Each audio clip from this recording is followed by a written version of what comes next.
Good evening and welcome to another episode of The Couch Coach. In studio tonight we have a group of youngsters, and they're all youngsters, including their coach. We have another coach on the couch tonight, who form part of the Grassy Park Rowing Club. We have the coach Duncan. Welcome to the show, Duncan. Thanks for having us, man. Dylan, and Women's Month lady Erin. And you two are all rowers with the club. So Yes. before we get to you, Duncan, Grassy Park Rowing Club, who are they? How long have they been around? Okay, so originally Grassy Park as a club, we situated at Zikufle Yacht Club, in Grassy Park area of course. We originally started as a school, Grassy Park High School Rowing Club. I think about 4.5 to 5 years ago, a friend and myself decided, why are we only taking kids from one school? I mean, if we can take from our creative community. So we approached schools like Grassdale, Fairmount and Zikufle High School, and they were all keen, they were on board with this. And from there, I think November in 2015, we actually got the go-ahead from Westbro, Western Cape Rowing Association, to actually go ahead and start a fully-fledged junior club. Awesome. And in the last 4.5, 5 years has been what brought us here, really, Excellent. It's been amazing, it's been cool. How many rowers do you have? Okay, in 2015 we started off with 3 rowers, Yeah. 3 kids. That's one of the reasons why we broadened out to other schools.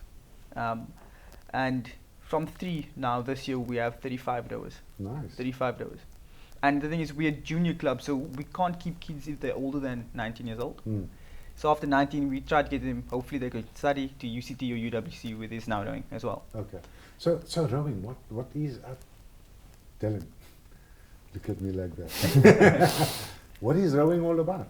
It's about you're on a boat and you row and so How many people on a boat? you get up to 1 to 8 So either 1 or or up to 8? 2, Yeah. 4 and 8. 1, 2, 4 and 8. Yes. And Erin, I believe you're only with the club for about 6 months? Yes, I am.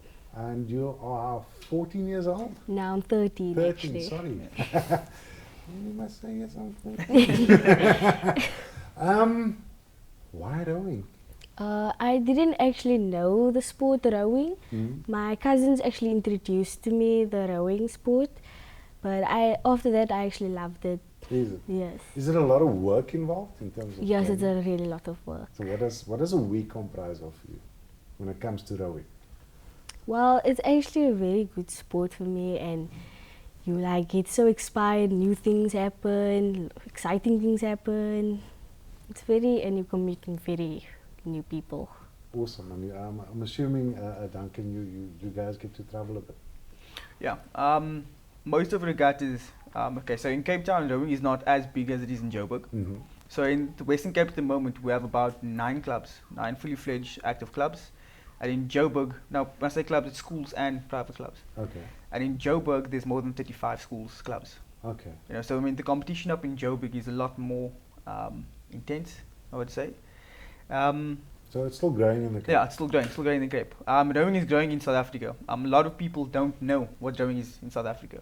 That was my next question, and when I looked at inviting you guys and then hearing from Grassy Park, and no disrespect intended, I think there's this perception out there that it's the elite. It that do the definitely rowing. is. It definitely is. But it's amazing that this elite sport you're finding blossoming, so to speak, in our community. Yeah. So at the moment, Grassy Park in the Western Cape, we're the only transformational development rowing team in the Western Cape. It's elitist sport. It's one of the most expensive sports. I feel like it's in the same line as golf, kind of thing. And where a single scull, like Dylan was saying earlier, a single scull for one person to row on average cost about 68,000 rand for one boat. And that's one person to row. And of course, the bigger the boat, the more expensive it becomes. So one of our biggest things that we're trying to do now is actually to grow our sport in our community, in our coloured communities, because I mean that's our target point right now, coloured communities. But since 2010 Beijing Olympics, South Africa won gold in the rowing, and ever since that, rowing in South Africa has taken off. So it's on the up. It's on up. It's growing fast. Dylan, what grade are you in now? I'm in grade 10. Grade 10. So you got 2 more years at high school. I'm assuming you're looking at going to varsity? Yes. And is the rowing something that you're going to use? Yes, in varsity? definitely. Well, why do you love it so much? It's just you meet new people and you travel. And it's a very tough sport and it helps with your well-being a lot. You say tough. How? Row your boat gently down the stream. It's not just gentle. It takes a lot of energy and go on miss sessions because it's really tough. You have to work towards what you want. So what does your typical training look like?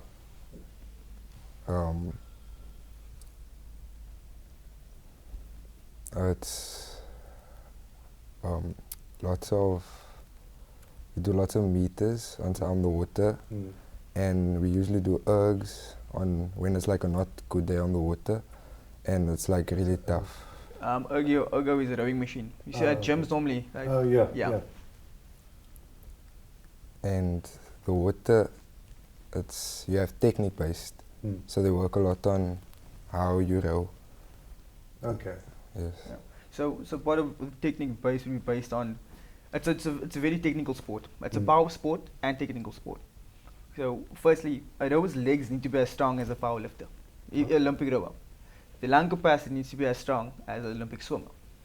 So the only sport at the moment that uses more muscles in their body at once than rowing is swimming, because there's more internal muscles as well.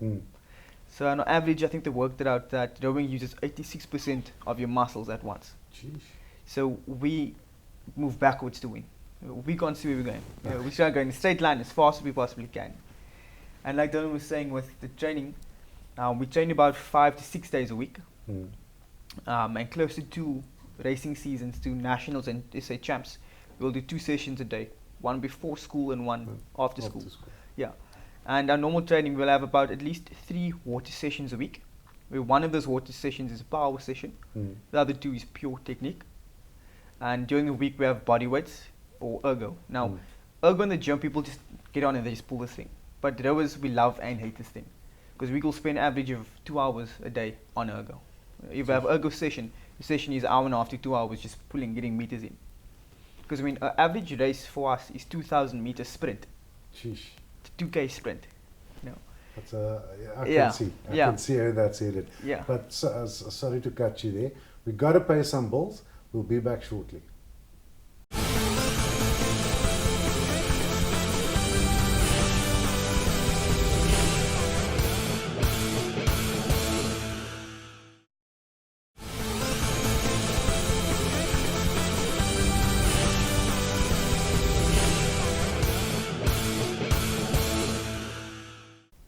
Welcome back to the Couch Coach.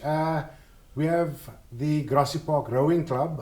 Unfortunately, it looked like Dylan took a jump over the side of the boat. And we now have Ridal with us. Welcome to the show, Ridal. It's a pleasure. So, firstly, how old are you? I'm 16. 16 years old. And in grade? I'm in grade 11. Also at Grassy Park? No, I'm at Zikufle High. At Zikufle High. And how long have you been with the Grassy Park? I've been rowing for 2 years. Next month it will be 2 years. Okay. And I believe you gave up rugby for rowing.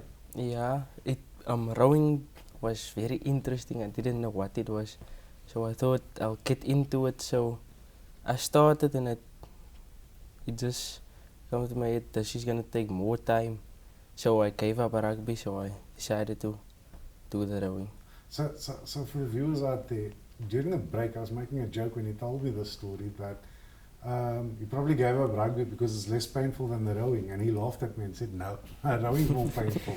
Which, this is getting interesting here, and like I said, I think it's amazing, Duncan, that and we touched on this in the first segment, where an elite sport is now coming to the grassroots and or the community, so to speak, and people are latching onto it, which is phenomenal. I mean, Eden, 13 years old, got that right. And you were saying that you row in singles, Yes. doubles, and what's it, coxing? Coxing. Coxing, sorry. Yes. Tell me about that. Coxing is like you steering the boat, but but the people who's rowing the boat can't actually see behind them. So you actually the guide who's actually guiding them where to row and move the boat. There's like you can sit at the back and sit in the front, and you have to give out calls and like command them, like you their leader or so you like teacher or being somebody. bossy. Yes, it's like that. It's like that. Yes, if they have to listen to you, otherwise the whole crew is done for. Then like these times this can be tough, easy, but it's mostly tough because some children don't listen to you. But you have to be boss, and you have to control them. If you don't control them, then you can't control them. So I'm also sensing here that there's a lot of teamwork that is Yeah, needed. definitely. Okay, so rowing is an individual sport as yourself, but it's also a team sport because every individual has to do the utmost. They have to put in the work. Yeah. Okay, so especially with bigger boats with crews, it's all about timing. So earlier I said we use 86% of our muscles, right? So people normally put us in the bracket of dragon boat racing or canoeing, but they're sitting still using upper bodies. People say, you must have strong arms. It's legs.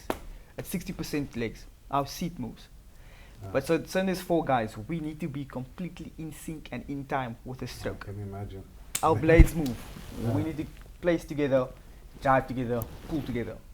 If you out by a fraction, you will slow down the boat. There's resistance of the water. You check the boat, you slow the boat. And so crews spend months, days, years training together for 8 minutes to 6 minutes of their life for a race. So the more elite guys, of course, are pulling about six minutes for a race on the water. But I mean, our kids are pulling, let's say, 8 minutes for a race on the water. So, yeah. Oh, well. So I'm sitting here and I'm thinking that, I'm thinking typical teenagers, Fortnite. It's the malls, going to the malls and all this sort of thing, and it sounds like you guys have to put in an enormous amount of work, and you're loving it. This sport must be doing something for you. Yeah, it's helping me to stay away from gangsterism and get out of the roads and do something with my life. Awesome. To take myself further with the rowing. And I'm assuming, and maybe you can jump in here, Duncan, that and just the story about keeping away from gangsterism and that. You have rowing at universities, as you mentioned earlier. So there's an opportunity for them to get scholarships to help them get here. Definitely. Like I said, firstly, the pool for rowing, to actually get into rowing, is not as big as rugby, cricket or soccer, especially in South Africa. It's easy for our kids to get into that. At the moment, we got 2 of our girls into UCT. Nice. And one girl into UWC. And I think a most successful one, if I would put it, of our kids going forward, is one of the girls she was a British citizen at our club, that she went back over. But because of rowing here, she learned to row bars. She got a full scholarship to Yale. Wow. To Yale. And she's rowing for the under 23 British national team. Nice. Yeah, so I mean that at the moment that's a big success for us. It's like one of our kids, they started at Grassy Park, a local club. Local is lekker. Yeah. Eden, what are your aspirations? Where are you hoping that rowing will take you? It will actually take me into higher schools, university, things that I want to do, things that I want to study, things like that. That can like yes. My family is really proud of me for all these things, especially with my cousins, what these things are actually making us achieve, but the most of all, everyone is happy for us. That's awesome. That's really awesome. We have about 2 minutes left. Unfortunately, I really wish we had more time to chat about this. But if we can wrap it up by Duncan firstly. If people are interested, how do they contact you? How do they get involved? Okay, first you could email me. So sorry, also what your needs are, because being a community-based. Okay, so definitely one of our biggest problems right now is transport. We struggle getting our kids to the rowing. Kids from Lavendale, Lotus Riverside, Retreat side. I've been dropped twice coming to rowing, so I have a few of my kids. And of course funding, like with everything, you know, Sure. funding, because our regattas are crazy expensive. It cost us to take up, let's say 20 kids, about 80,000 rand an event. Yeesh. So that's why we only go to 2 main events, schools champs and SA national championships, which actually school champs this year, we, for the 3rd time in a row, we won best club of the year, last 3 years. Well done, guys. Yeah. And we, at the moment, I think we're the youngest club. Yeah, Awesome. yeah. And if, So how do they get in touch with you? okay, so we have Grassy Park as a Facebook page, Grassy Park Rowing Club. Okay. Okay, or you could just email me directly, Duncan T Hager, Hager, or phone me. Okay. Details up on the screen, Jam, if you're watching this. And then finally, guys, 30 seconds from you. What is your message to kids out there who may be thinking rowing? Rowing is actually a very cool sport if you want to try it or overcome something, and like if you want to do something with your life, come to rowing and you can learn lots of things and go travel out or whatever. Awesome. Yeah. Well, I want to say to everyone, rowing, it's not actually, it is hard, but it's easy to get into it. You can get used to it quick, so we will welcome anyone who will come. It's fun. Awesome. Yeah. Awesome.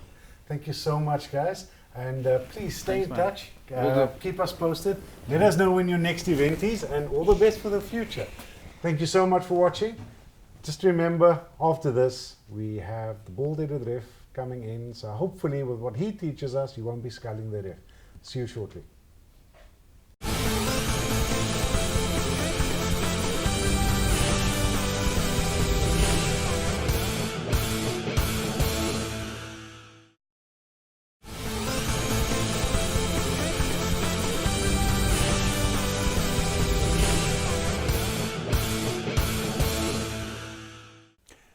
Welcome back to the Couch Coach, and in studio we welcome back our bald-headed ref, Zaahid Appoles. Welcome back, sir. Thanks, Coach. Thanks, Coach. How's things been? Good. A bit interesting over the weekend with some games, but yeah, see how it Always goes. interesting. Always. Always interesting. Never Some dull good, some good rugby happening this weekend. Besides Australia, yes. 36 reasons why Australia is up there. Yeah. What have you got for us today? Yeah. So today we just dwelling into the penalties and free kicks, which is always a contentious issue. But yeah, we're just going in terms of what constitutes where it should take place, that type of thing. We've already touched the foul play and the infringement previously, so now we're going to go at the actual penalties and free kicks. Awesome. All right. So So is in session. yeah, so penalties and free kicks it's awarded to the team to restart play after an infringement. So foul play or whatever happens, there's an infringement, and then that's the form of starting it. So the location on the field as to where it happens, so it's anywhere on the playing field. However, the closest you can get to your opposing team is 5 meters from the line. So anywhere on the playing field Within 5 within 5 meters from your try line that you scored. Okay, so the opposing team.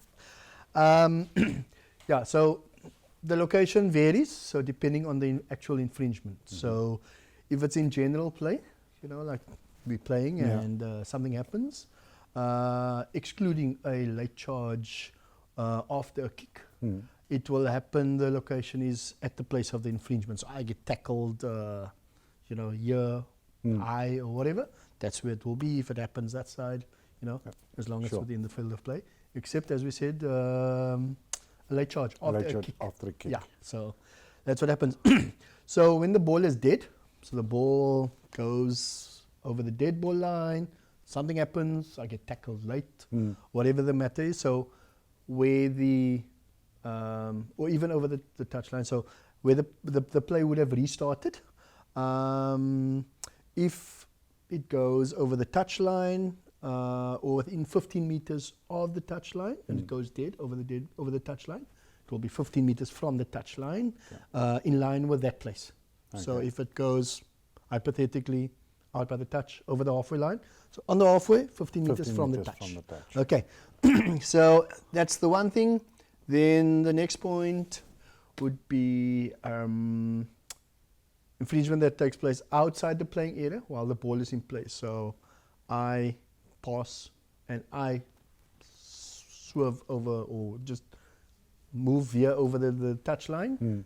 I get tackled late or a punch gets thrown. I'm just using an example. It will be 15 meters from in line, again similar to when the ball goes dead. So that would be the next one. Then so we need to have measuring sticks here. yeah. Also awareness from the referee. That No, often for happens, sure. seeing that we're talking about what happens afterwards. Any infringement in a line out. So hypothetically, there's a line out and the jumper gets pulled down. Pulled down. Yeah, let's just use that as an easy example. So 15 meters from the touchline, in line on the mark of touch. So it happens here. This is the line out. I move 15 meters from the touchline. Which you often get, some of our cynical or just funny, stupid characters. So I any subsequent infringement. So I penalize a player, I penalize you hypothetically for going off your feet. And penalty, and as you walk away, you turn around and you say something funny or derogatory remark or something. I advance another 10 meters. So basically, walk. Yeah, the normal thing. So you're so sensitive, Mr. Ref. Well, we're only there just to manage the laws. That's all. Nothing else. So now we get to a bit of a more technical aspect, the late charging of a kicker. Okay, and that's where it becomes a bit. So if I get late charged as the kicker, I kick it up, I get taken out late afterwards, so I can either choose at the place on the infringement, so here where I get tackled, or where the ball lands. Or where the ball, where it's next played. So I kick it and it doesn't land, but the opponent catches it. That's where the option I have, okay? If the infringement, I kick it and I'm inside my in-goal area, so behind my own try line, so it will be taken, the penalty is 5 meters from my goal line, in line with the place of infringement, but also 15 meters from the touchline. That's why I said it becomes a bit technical, so you need to know your location on the field. Geometry. Yeah, something like it. Okay, so if I late charge on me and the ball goes out, goes over the touchline, it will be 15 meters from the touchline, similar to earlier on, in line with where the ball lands. Where it went into touch. And then also if the ball hits a crossbar, the poles or the crossbar, it will be where the mark is on the 5 meter line, in line with where the infringement occurs. So it hits a pole, basically 5 meters from there. All right. Any infringement in goal, again, we come 5 meters away from my touchline. So I move inside the field of play, 5 meters. All right. So the options at the penalty or free kick. So I get awarded the free kick as the player or the non-offending team. I got the option to either take the penalty or the free kick or a scrum. So there's always the option. So often you will see, normally that's when the big boys thrive, especially when we're on the try, we want to see if we can do something special there. If an infringement takes place in a line-out, okay, I got the option for a penalty or a line-out, Okay, so I can either retake. Yeah, correct. Taking a penalty or a free kick, it needs to happen without delay. So I need to take it. I can't stop and delay, cause any unduly delay. Any player from the non-offending team can take the kick, the penalty or the free kick. You need to use the same ball, so you can't change balls. Okay. Also, you can't make a substitute on a penalty. Okay. So if I get awarded the penalty, you can't make the change and then carry on. Play resume. The ball must be kicked a visible distance. So he needs to. I'm the kicker. The ball needs to leave my hand, and I need to clearly kick it. There needs to be a detach from the ball from the hand.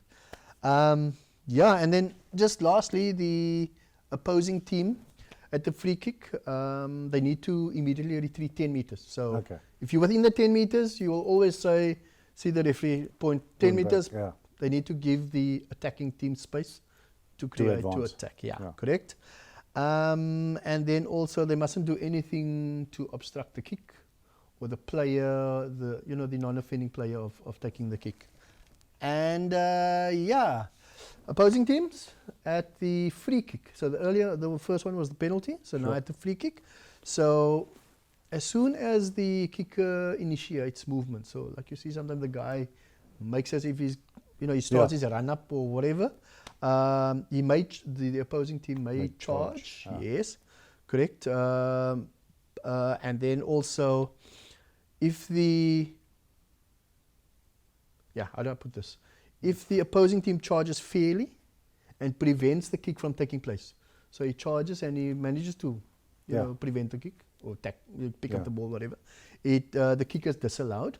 And the player restarts with a scrum to the opposing team. Yeah, and that's about it. Becomes a bit technical, however. There's a lot. I see you brought mathematics in with you today, in geometry. And they say, become a referee, it's easy. So just for the viewers out there, rugby is not just for the dormouse, eh? Let's clarify that. Mr. Ref, thank you so much for shedding some light on that for us. I hope you guys enjoyed that.